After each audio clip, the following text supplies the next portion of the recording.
ഒരു അഭിഭാഷകനെ റോഡിലൂടെ തുണി ഉരിഞ്ഞ് നടത്തും, അദ്ദേഹത്തിൻ്റെ തലയിൽ ഒരു ബക്കറ്റ് മലം കൊണ്ടുവന്ന് തലയിലിടും എന്നൊക്കെ പറഞ്ഞ് വെല്ലുവിളിക്കുന്ന ഒരു സമീപനമുണ്ടായിട്ടും പോലീസ് കേസെടുത്തില്ലല്ലോ. ആളുകളുടെ ഫോൺ ചോർത്തൽ ആരുടെയാണ്? ADGPയുടെ ഭാര്യയുടെ, അവരുടെ ബന്ധുക്കളുടെ, SP-മാരുടെ എല്ലാവരുടെയും ഫോൺ ചോർത്തുന്ന നടപടി. അദ്ദേഹത്തിൻ്റെ കയ്യിൽ നിന്ന് ഈ ലൈഫ് മെഷീൻ അഴിമതിയിൽ 1 കോടി രൂപ അദ്ദേഹത്തിൻ്റെ ബാങ്ക് അക്കൗണ്ടിൽ നിന്ന് എവിടെ പോയി? കരുവന്നൂർ കേസ് എവിടെ പോയി? SNC ലാബിൽ എവിടെ പോയി? AI ക്യാമറ അഴിമതി, ഫോൺ അഴിമതി, ലൈഫ് മെഷീൻ അഴിമതി, സ്വർണ്ണക്കള്ളക്കടത്ത്, ഡോളർ കടത്ത്, മുഖ്യമന്ത്രിയുടെ മകൾക്കെതിരായ SFI അന്വേഷണം.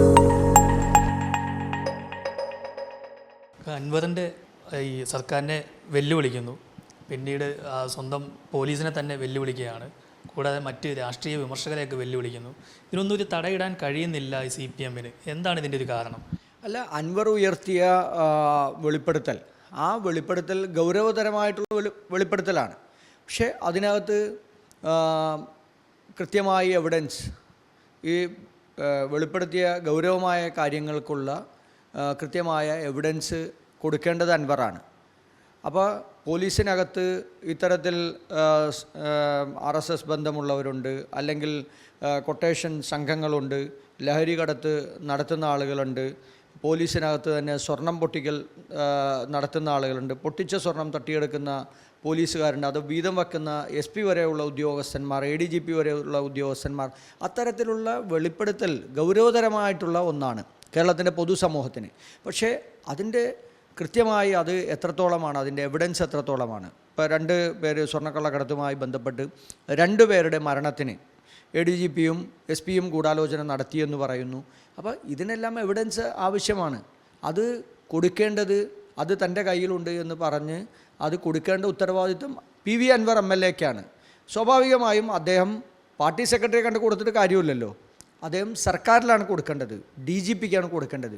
അദ്ദേഹം പോലീസിൽ വിശ്വാസമില്ല, എന്നെ പോലീസുകാർ അല്ലെങ്കിൽ ഈ കൊട്ടേഷൻ സംഘമെന്ന് വിളിക്കുന്ന ADGPയും SP-യും ഒക്കെ എന്നെ കൊല്ലും, അതുകൊണ്ട് എനിക്ക് തോക്ക് വേണം എന്നൊക്കെ പറയുമ്പോൾ ഇത് ഒരു തരത്തിലും നമുക്ക് എത്ര ആലോചിച്ചിട്ട് ഇതൊന്നും പിടികിട്ടുന്നില്ല. അദ്ദേഹം മുഖ്യമന്ത്രിക്കോ അല്ലെങ്കിൽ ഇതിന് മുകളിലും സെൻട്രൽ ഗവൺമെൻറ് ഉണ്ടല്ലോ, സംസ്ഥാന അന്വേഷണ ഏജൻസികൾ മാത്രമല്ലല്ലോ, കേന്ദ്ര അന്വേഷണ ഏജൻസികളുണ്ട്. അപ്പോൾ കേന്ദ്ര അന്വേഷണ ഏജൻസികൾക്ക് മുമ്പിൽ അദ്ദേഹം ഇത് വെളിപ്പെടുത്തണം. CBI പോലെയുള്ള അന്വേഷണ ഏജൻസികൾ, NIA പോലുള്ള അന്വേഷണ ഏജൻസികളുണ്ട്, അവർക്ക് മുന്നിൽ ഇത് വെളിപ്പെടുത്താം. അദ്ദേഹത്തിന് കൃത്യമായ പരാതി കൊടുക്കാം. കേരളത്തിൽ നടപടി ഉണ്ടായില്ലെങ്കിൽ കോടതിയിൽ കൊടുക്കാം, പൊതുസമൂഹത്തിന് മുമ്പിൽ ഇത് വെളിപ്പെടുത്താം, മാധ്യമപ്രവർത്തകർക്ക് കൊടുക്കാം. എത്ര വഴികളുണ്ട്. അപ്പോൾ ഇത് കഴിഞ്ഞ കുറേ ദിവസങ്ങളായി സർക്കാരിനെയും മുഖ്യമന്ത്രിയെയും പ്രതിരോധത്തിലാക്കാൻ വേണ്ടി, തൻ്റെ നിക്ഷിപ്ത താല്പര്യങ്ങൾ നേടിയെടുക്കാൻ വേണ്ടിയിട്ടുള്ള ഒന്നായിട്ടാണ് അൻവറിനെ അറിയാവുന്ന ആളുകൾക്ക് ഇത് മനസ്സിലാക്കാൻ കഴിയുന്നത്. അപ്പോൾ സ്വാഭാവികമായും ഇത്തരത്തിൽ ദിവസങ്ങളോളം പാർട്ടിയെ പ്രതിസന്ധിയിലാക്കുന്നു, മുഖ്യമന്ത്രിയെ കാണുന്നു, പാർട്ടി സെക്രട്ടറിയെ കാണുന്നു, എല്ലാ പ്രശ്നങ്ങളും അവസാനിച്ചെന്ന് പറയുന്നു. വീണ്ടും അൻവർ ഈ ആരോപണങ്ങൾ വീണ്ടും ഉന്നയിക്കുകയാണ്. അപ്പോൾ അൻവറിൻ്റെ പിന്നിൽ ആരാണ്?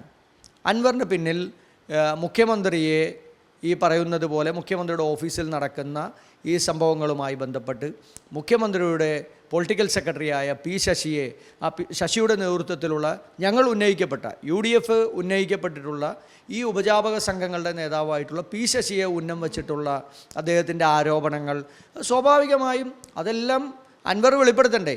അപ്പോൾ ഇത് ഒന്നില്ലെങ്കിൽ ഇതിൻ്റെ പിന്നിൽ CPM-ൻ്റെ നേതാക്കന്മാരാണ്.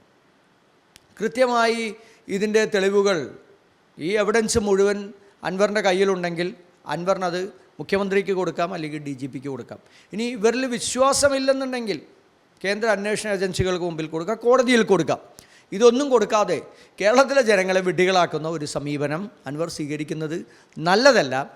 പാർട്ടിയെ വെല്ലുവിളിക്കുന്ന ഇത്തരത്തിലുള്ള ആളുകളുടെ നിലപാടുകൾ അത് കമ്മ്യൂണിസ്റ്റ് പാർട്ടിയാണ് സ്വീകരിക്കേണ്ടത്. കമ്മ്യൂണിസ്റ്റ് പാർട്ടിയിൽ അംഗത്വമില്ല, പാർട്ടിയുടെ ഉത്തരവാദിത്തങ്ങളില്ല. പക്ഷേ പാർട്ടിയുടെ ഒരു ലേബിളിൽ CPM-ൻ്റെ സ്ഥാനാർത്ഥിയായി മത്സരിച്ച് ജയിച്ച ഒരാൾ കൂടിയാണ് അദ്ദേഹം. ജയിക്കാൻ കാരണം CPM പ്രവർത്തകർ അവർ കഠിനാധ്വാനം നടത്തി, അവർ വേർപ്പൊഴുക്കിയിട്ടാണ് ഇദ്ദേഹം ജയിച്ചിരിക്കുന്നത്. സ്വാഭാവികമായും ആ ഉത്തരവാദിത്തം പാർട്ടിക്ക് തന്നെയാണ്. അപ്പോൾ പാർട്ടി ഇതിനകത്ത് ഇടപെടുന്നില്ലെങ്കിൽ നമ്മളെന്താ വിചാരിക്കുക? പാർട്ടിയിലെ ഒരു വിഭാഗം അദ്ദേഹത്തെ സഹായിക്കുന്നുണ്ട്. അൻവറിൻ്റെ പുറകിൽ CPM-ൻ്റെ ഉന്നതരായ നേതാക്കന്മാരുണ്ട്. അതുകൊണ്ടാണ് അൻവറിനെ ഒന്നും ചെയ്യാൻ കഴിയാത്തത്. മുഖ്യമന്ത്രിയെ വിരട്ടുന്നതും പി ശശിയെ വിരട്ടുന്നതും ADGPയെ വിരട്ടുന്നതും പാർട്ടി നേതാക്കന്മാരുടെ പാർട്ടിയുടെ ഒരു വലിയ പിന്തുണയോട് കൂടിയിട്ടാണ്. അല്ലെങ്കിൽ CPM പോലുള്ള ഒരു പാർട്ടിയിൽ ഇതൊരിക്കലും നടക്കില്ല. അപ്പോൾ ഇത് മുഖ്യമന്ത്രിക്കെതിരായിട്ടുള്ള പാർട്ടിയിലെ തന്നെ ഉന്നതരായിട്ടുള്ള നേതാക്കന്മാരുടെ അറിവോടുകൂടി നടക്കുന്ന ഒരു ശീതയുദ്ധമാണ്. ഭീഷണിപ്പെടുത്തി കാര്യം സാധിക്കുക എന്നുള്ളതാണോ ലക്ഷ്യം? ഒരുപക്ഷെ ആയിരിക്കും. അൻവറെ സംബന്ധിച്ചിടത്തോളം അൻവർ മാർക്സിസ്റ്റ് കമ്മ്യൂണിസ്റ്റ് പാർട്ടിയുടെ ഒരു നേതാവല്ല. അദ്ദേഹത്തെ സംബന്ധിച്ചിടത്തോളം അദ്ദേഹം നേതാവാനും ആഗ്രഹിക്കാത്ത ഒരാൾ കൂടിയാണെന്നാണ് അദ്ദേഹം പറയുന്നത്. അപ്പോൾ അദ്ദേഹം പാർട്ടിയിലെ പുഴുക്കുത്തുകളെ ഒഴിവാക്കും, പാർട്ടിയെ നന്നാക്കും, ശുദ്ധീകരിക്കും എന്നൊക്കെ പറയുന്നത് നമുക്ക് വിശ്വസിക്കാൻ കഴിയില്ല. അങ്ങനെ പാർട്ടിയിലെ അദ്ദേഹം കോൺഗ്രസ് പാർട്ടിയായിരുന്നു, കോൺഗ്രസ് പാർട്ടിയിലെ ഉത്തരവാദിത്തപ്പെട്ട സ്ഥാനങ്ങളുണ്ടായിരുന്നു.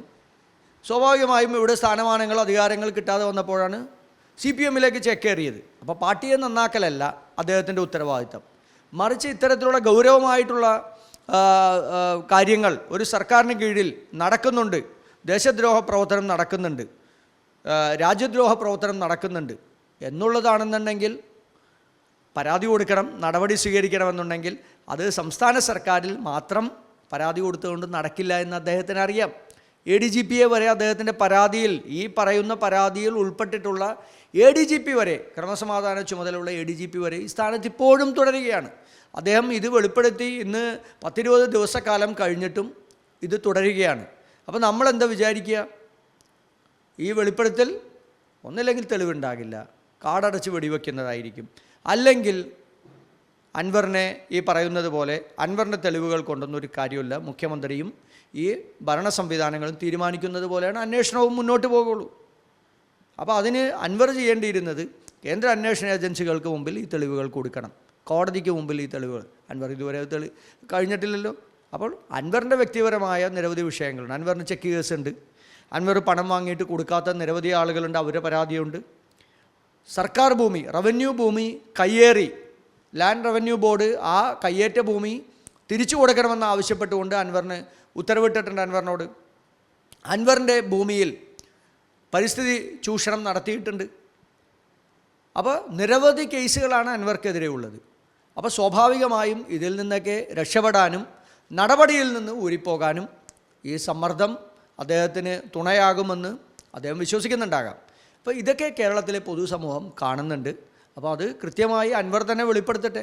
എന്തൊക്കെയാണ് തെളിവുകൾ, ആർക്കൊക്കെയാണ് തെളിവുകൾ, എത്രയധികം ഗൗരവതരമായിട്ടുള്ള തെളിവുകളുണ്ട് എന്നുള്ളത് അൻവറാണ് വെളിപ്പെടുത്തേണ്ടത്. 2 കാര്യങ്ങളാണ്.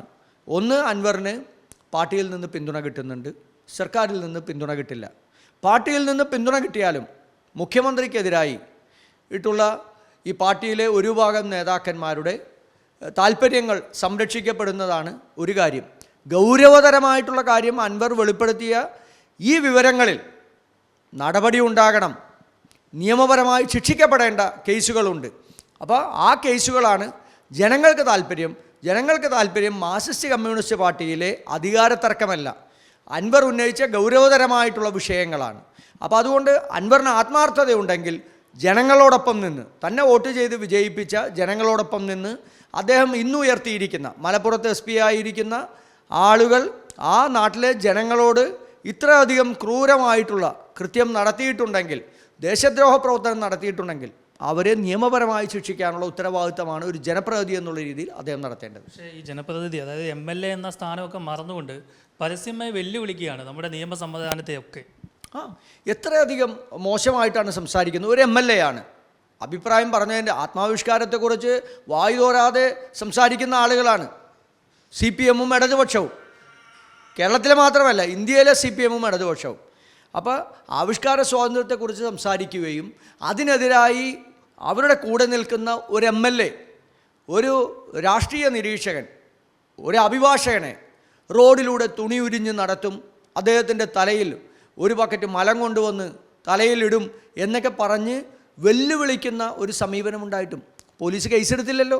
ഗുരുതരമായ കുറ്റകൃത്യമാണ് അദ്ദേഹത്തിൻ്റെ ഭാഗത്തു നിന്നുണ്ടായത്. ദേശദ്രോഹ പ്രവർത്തനമാണ്. ആളുകളുടെ ഫോൺ ചോർത്തൽ. ആരുടെയാണ്? ADGPയുടെ ഭാര്യയുടെ, അവരുടെ ബന്ധുക്കളുടെ, SP-മാരുടെ, എല്ലാവരുടെയും ഫോൺ ചോർത്തുന്ന നടപടി രാജ്യദ്രോഹ കുറ്റമാണ്. സർക്കാർ ഇതുവരെ ഒരു നടപടി സ്വീകരിച്ചോ? ഇതുവരെ ഒരു നടപടി? രാജ്യദ്രോഹ കുറ്റം ചെയ്ത ഒരാളെ ഇപ്പോഴും ഇടതുപക്ഷത്തിൻ്റെ MLA ആയി ഒരു നാട്ടിലെ ഒരു സാധാരണ പൗരനെതിരായി അദ്ദേഹത്തെ വസ്ത്രാക്ഷേപം നടത്തും, അല്ലെങ്കിൽ അദ്ദേഹത്തിനെ ആക്രമിക്കും എന്ന് പറഞ്ഞിട്ട് ഏതെങ്കിലും ഒരു CPM നേതാവ് ഒരു വിശദീകരണം പോലും അദ്ദേഹത്തോട് ചോദിച്ചോ? അപ്പോൾ ഈ നാട്ടിൽ എന്ത് ക്രമസമാധാനമാണുള്ളത്? എന്താണ് ഈ നാട്ടിൽ സംഭവിക്കുന്നത്? അപ്പോൾ ഇരുകൂട്ടരും ജനങ്ങളെ കബളിപ്പിക്കുകയാണ്. ജനങ്ങളെ മുതലെടുക്കാൻ, മറ്റ് മുഖ്യധാരാ വിഷയങ്ങളിൽ നിന്ന് ജനങ്ങളുടെ ചിന്തയെ മാറ്റാൻ, ജനങ്ങൾ ചോദിക്കുന്ന ചോദ്യങ്ങൾക്ക് മറുപടി കൊടുക്കാതിരിക്കാൻ വേണ്ടിയിട്ടുള്ള നടപടിയാണ് ഈ ഡ്രാമ കൊണ്ടൊക്കെ ഉണ്ടാകുന്നത്. പക്ഷേ ഇതൊക്കെ കേരളത്തിലെ ജനങ്ങൾ ഓരോ ദിവസവും അവർ അന്വേഷിക്കുന്നുണ്ട്, അവർ ചോദ്യങ്ങൾ ചോദിക്കുന്നുണ്ട്. അതിന് മറുപടി സർക്കാരും അൻവറും കൊടുക്കേണ്ടി വരും. കോൺഗ്രസ് എങ്ങനെയാണ് ഇതിനെ പ്രതിരോധിക്കാൻ പോകുന്നത്, അല്ലെങ്കിൽ ഇതിനെ നേരിടാൻ പോകുന്നത്? അല്ല, കോൺഗ്രസ് നേരിടാൻ പോകുന്നത്, കോൺഗ്രസ് അൻവറിൻ്റെ പുറകെ ഒന്നും പോയില്ലല്ലോ. ഞങ്ങളെന്തിനാണ് അൻവറിൻ്റെ പുറകെ പോകുന്നത്? ഞങ്ങൾ കഴിഞ്ഞ കുറേ നാളുകളായി മുഖ്യമന്ത്രിയുടെ കുടുംബത്തിനെതിരായി, മുഖ്യമന്ത്രിക്കെതിരായി, മുഖ്യമന്ത്രിയുടെ ഓഫീസിലെ ഉപജാപക സംഘത്തിനെതിരായി ഞങ്ങൾ എത്ര നാളുകളായി സമരത്തിലാണ്. ഒന്നാം പിണറായി സർക്കാരിൽ ഈ സ്വർണ്ണക്കള്ളക്കടത്തും ഡോളർ കടത്തും ഉണ്ടായില്ലേ? ഈ ഖുറാൻ്റെയും അതുപോലെ തന്നെ ഈന്തപ്പഴത്തിൻ്റെയും മറവിൽ സ്വർണ്ണക്കള്ളക്കടത്തും ഡോളർ കടത്തും നടത്തി മുഖ്യമന്ത്രിയുടെ ലൈഫ് മിഷൻ അഴിമതി, മുഖ്യമന്ത്രിയുടെ പ്രിൻസിപ്പൽ സെക്രട്ടറിയായ ശിവശങ്കറിനെ 1 വർഷക്കാലത്തിലധികം ജയിലിലിട്ടു. അദ്ദേഹത്തിൻ്റെ കയ്യിൽ നിന്ന് ഈ ലൈഫ് മിഷൻ അഴിമതിയിലെ 1 കോടി രൂപ അദ്ദേഹത്തിൻ്റെ ബാങ്ക് അക്കൗണ്ടിൽ നിന്ന്, ലോക്കറിൽ നിന്ന് കണ്ടെത്തി. ഒരു നടപടിയും ഉണ്ടായില്ല. കേന്ദ്ര അന്വേഷണ ഏജൻസികളൊക്കെ എവിടെയാണ്? ഒരു അന്വേഷണവും നടത്തുന്നില്ല. മുഖ്യമന്ത്രിയെ പരസ്പരം സഹായകങ്ങളായി പ്രവർത്തിക്കുന്ന മുഖ്യമന്ത്രിയും RSS നേതാക്കന്മാരും അവരൊക്കെ ഉള്ളതുകൊണ്ട് ഒരു നടപടിയും ഉണ്ടാകുന്നില്ല. അതിനെതിരായി ഞങ്ങൾ ശക്തമായ സമരത്തിലാണ്. ഇപ്പോൾ ഈ പാർലമെൻറ്റ് തെരഞ്ഞെടുപ്പിന് ഏതാനും നാളുകൾക്ക് മുമ്പ് ADGP മുഖ്യമന്ത്രിയുടെ വിശ്വസ്തനായിട്ടുള്ള ഈ അജിത് കുമാർ തന്നെ RSSൻ്റെ ഉപാധ്യക്ഷനെയും RSSൻ്റെ അധ്യക്ഷനെയും ഈ RSSൻ്റെ സഹകാരികളുമായി പോയി നേരിട്ട് കണ്ടു, അല്ലേ? അവരെല്ലാവരെയും നേരിട്ട് കണ്ട് ചർച്ച നടത്തി. എന്താ ചർച്ച നടത്തിയെന്ന് വെളിപ്പെടുത്തണ്ടേ? 1 മണിക്കൂറിലധികം ചർച്ച നടത്തിയെന്നാണ് പറയുന്നത്. ആ ചർച്ചയെ CPM നേതാക്കന്മാരും MV ഗോവിന്ദനുമൊക്കെ ന്യായീകരിക്കുന്നുണ്ടെങ്കിൽ ആ ന്യായീകരണത്തിന് പിന്നിൽ CPMൻ്റെ ഈ രാജ്യത്തിൻ്റെ ജനാധിപത്യ മതനിരപേക്ഷതയുടെ പോരാട്ടത്തിൽ അവർ നിൽക്കുന്നുണ്ടെങ്കിൽ അവരുടെ കപടമുഖമാണ് ഇതിലൂടെ അഴിഞ്ഞു വീഴുന്നത്. ആ ചർച്ച നടത്തിയത് കുഴപ്പമില്ലെങ്കിൽ ഈ സർക്കാരിൻ്റെ മുഖ്യമന്ത്രിക്കും ഈ ഇടതുപക്ഷത്തിനും എന്ത് ധാർമ്മികതയാണുള്ളത്?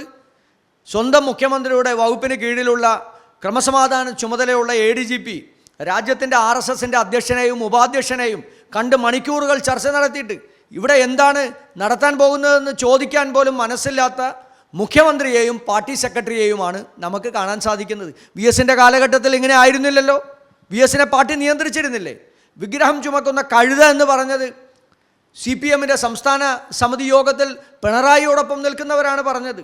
അപ്പോൾ അത്രയധികം രൂക്ഷമായ വിമർശനങ്ങൾ കൊണ്ട് VSനെ വരിഞ്ഞു കെട്ടിയ പാർട്ടിക്ക് എന്തുകൊണ്ടാണ് പിണറായിയുടെ ഈ ദുർഭരണത്തിനെതിരായി, ഈ RSSുമായി ബന്ധപ്പെട്ട് പ്രവർത്തിക്കുന്ന പിണറായിക്കെതിരായി എന്തുകൊണ്ടാണ് ഒരു നടപടി സ്വീകരിക്കാൻ കഴിയാത്തത്? ഒരു വാക്ക് പോലും പറയാനുള്ള കെൽപ്പ് ഇന്ന് MV ഗോവിന്ദനെ പോലെയുള്ള CPMൻ്റെ നേതാക്കന്മാർക്ക്, ആ പാർട്ടിയിൽ നട്ടലുള്ള ഏതെങ്കിലും ഒരാളുണ്ടോ ഇതിനെക്കുറിച്ച് ചോദിക്കാൻ? പാർട്ടിയുടെ ബ്രാഞ്ച് സമ്മേളനങ്ങളിലടക്കം സാധാരണ പ്രവർത്തകരാണ് പ്രതിഷേധിച്ച് ബ്രാഞ്ച് സമ്മേളനങ്ങൾ നടത്താതെ അവർ ബ്രാഞ്ച് സമ്മേളനങ്ങൾ ബഹിഷ്കരിച്ചുകൊണ്ട് മുന്നോട്ട് പോകുന്നത്. അപ്പോൾ താഴെയുള്ള പ്രവർത്തകർക്ക് വരെ ഇത് ബോധ്യമായി. മുകളിലിരിക്കുന്ന നേതാക്കന്മാർ ഇതെല്ലാം കണ്ടില്ല എന്ന് നടിച്ച് പരസ്പര സഹകരണ സംഘങ്ങളായി RSSനോടൊപ്പം ഒരുമിച്ച് പ്രവർത്തിക്കുന്നതാണ് കാണാൻ സാധിക്കുന്നത്. അതിനെല്ലാം എതിരായിട്ടുള്ള ശക്തമായ പ്രതിഷേധം കോൺഗ്രസ് നടത്തും. എവിടെ പോയി കരുവന്നൂർ കേസ്? എവിടെ പോയി SNC ലാവലിൻ? എവിടെ പോയി AI ക്യാമറ അഴിമതി, K-ഫോൺ അഴിമതി, ലൈഫ് മിഷൻ അഴിമതി, സ്വർണ്ണക്കള്ളക്കടത്ത്, ഡോളർ കടത്ത്, മുഖ്യമന്ത്രിയുടെ മകൾക്കെതിരായ SFI അന്വേഷണം? SFI അന്വേഷണം കോടതി തന്നെ പറഞ്ഞത് ഈ ഒക്ടോബർ മാസത്തിനകം അത് പൂർത്തീകരിച്ച് അന്വേഷണ റിപ്പോർട്ട് കൊടുക്കണമെന്നാണ് പറഞ്ഞിരിക്കുന്നത്. ഒരു അന്വേഷണവും നടക്കുന്നില്ലല്ലോ. അപ്പോൾ ഇതെല്ലാം സ്വന്തം കുടുംബത്തെയും സ്വന്തം താല്പര്യക്കാരെയും സംരക്ഷിക്കാൻ ഏത് ആളുകളുമായി കൂട്ടുകൂടും. അത് RSSുമായി കൂടും, BJPയുമായി കൂടും, മോഡിയുമായി കൂടും എന്നുള്ളതിൻ്റെ ഏറ്റവും വലിയ തെളിവാണ്. ഇതിനെല്ലാം എതിരായിട്ടാണ് കോൺഗ്രസ് പ്രതികരിച്ചത്. ഞങ്ങൾ അൻവറിന് പുറകെ പോകുന്നില്ല. ഇതൊക്കെ ഞങ്ങൾ നേരത്തെ ഉയർത്തിയ ആരോപണങ്ങളാണ്. അൻവർ ഉയർത്തിയ ആരോപണങ്ങളിൽ പ്രതികരിക്കേണ്ടത് മുഖ്യമന്ത്രിയും പാർട്ടിയുമാണ്. അവർ പ്രതികരിക്കട്ടെ. ഞങ്ങൾ കഴിഞ്ഞ കുറേ നാളുകളായി ഈ പറയുന്ന ഈ കള്ളക്കടത്ത് സംഘങ്ങൾക്കെതിരായി, മുഖ്യമന്ത്രിയുടെ ഉപജാപക സംഘത്തിനെതിരായി, ജനവിരുദ്ധ നയങ്ങൾക്കെതിരായി ശക്തമായ പ്രതിഷേധമാണ് കോൺഗ്രസിൻ്റെ ഭാഗത്തു നിന്നുണ്ടാകുന്നത്. ഞങ്ങളത് ശക്തമായി മുന്നോട്ട് കൊണ്ടുപോവുകയും ചെയ്യും. എന്തായാലും മറുനാടൻ മലയാളിക്കെതിരെ തന്നെ ഒരു കേസെടുത്തിരുന്നു. അതായത് അൻവറിൻ്റെ തന്നെ പരാതിയിൽ പോലീസിൻ്റെ വയർലെസ് സന്ദേശം ചോർത്തി എന്ന് പറഞ്ഞുകൊണ്ട് അത് ഈ വയർലെസ് സന്ദേശം നാട്ടുകാരൊക്കെ കേൾക്കുന്നതാണ് അവരുടെ വയർലെസ്സിൽ കൂടി. അതിനെതിരെ രാജ്യദ്രോഹ കുറ്റം ചുമത്തണമെന്നുള്ള ആവശ്യപ്പെട്ടുകൊണ്ട് ഈ PV അൻവർ MLA രംഗത്ത് വരികയും ഒക്കെ ചെയ്തിരുന്നു. ഇപ്പോഴും അദ്ദേഹം അതിൻ്റെ പുറകിൽ തന്നെയാണ്. അങ്ങനെ ഇരിക്കുകയാണ് ഇദ്ദേഹം പരസ്യമായി തന്നെ പറഞ്ഞതാണ് മറ്റുള്ളവരുടെ എല്ലാ ഫോൺ താൻ ചോർത്തിയെടുത്തു എന്നുള്ളത്. ഇത് തന്നെ വലിയൊരു രാജ്യദ്രോഹ കുറ്റമാണ്. എന്നിട്ടും പിണറായിയുടെ പോലീസ് ഇതിനെതിരെ യാതൊരു നടപടിയും സ്വീകരിക്കുന്നില്ല. ഈ പിണറായി ദുർഭരണത്തിനെതിരെ കോൺഗ്രസിൻ്റെ ശക്തമായ പ്രതിഷേധവും നടക്കുന്നുണ്ട് എന്നാണ് ഇപ്പോൾ മുഹമ്മദ് ഷിയാസ് വ്യക്തമാക്കിയിരിക്കുന്നത്. കൊച്ചിയിൽ നിന്നും R. പിയൂഷ്, മറുനാടൻ TV.